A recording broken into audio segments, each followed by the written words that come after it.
Every day, they had to hide in this concealed basement before dark, then use dozens of chains thicker than a fist to lock the steel door at the entrance. Only then could they barely block the monsters on the ground. But knowing it was so dangerous outside, they had no choice but to go out every day to find food. Before going out, they first had to use this homemade periscope to repeatedly observe the outside, and only after confirming it was safe would they dare to open the steel door. It was precisely this extreme carefulness in everything that allowed this family of 3 to safely spend 300 days in the basement. But on day 301, an accident happened. That day, the parents went out to forage as usual. The daughter, alone at home, was very bored, so she took the periscope, preparing to look at the outside world. Unexpectedly, a black shadow suddenly flashed through the forest. Lisa was terrified. She immediately shouted loudly for her parents outside, but the distance was too far. They couldn't hear at all. Seeing the black shadow getting closer and closer to her parents, Lisa immediately made a bold decision. She quickly came to the exit, trying to open this heavy steel door. But she was, after all, a little girl. Her strength was too small. After trying more than 10 times,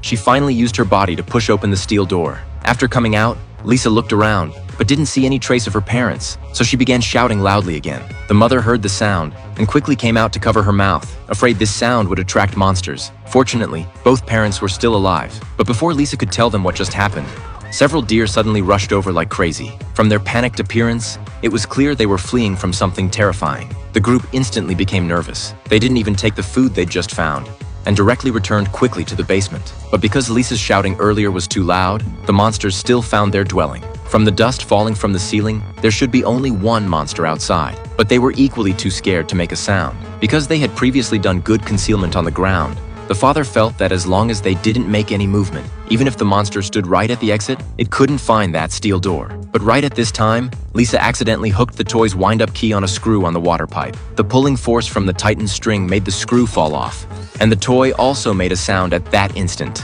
Worse yet, the switch also malfunctioned at this time. The father anxiously grabbed the toy directly, then took out the speaker inside and crushed it with one step. But this process took too much time. The sound had long been heard by the monster outside. Immediately after, the steel door began shaking violently. Now they could only place their hope on those dozens of chains. But the monster's strength was really too great. The steel door being opened was just a matter of time. Watching chain after chain being torn off, the mother could only take the risk of climbing up the iron ladder, then pulling hard on the steel door handle, delaying the time of the monster's invasion. The father wasn't idle at this time either. He went to the bathroom and broke off a water pipe, preparing to use it to reinforce the steel door. But the mother's physical strength had already reached its limit. When the father came to the entrance with the water pipe, the monster had pulled off all the chains and lifted up the steel door. Then what reached in was a pair of green eyes. The daughter was scared to tears on the spot. Seeing this, the father immediately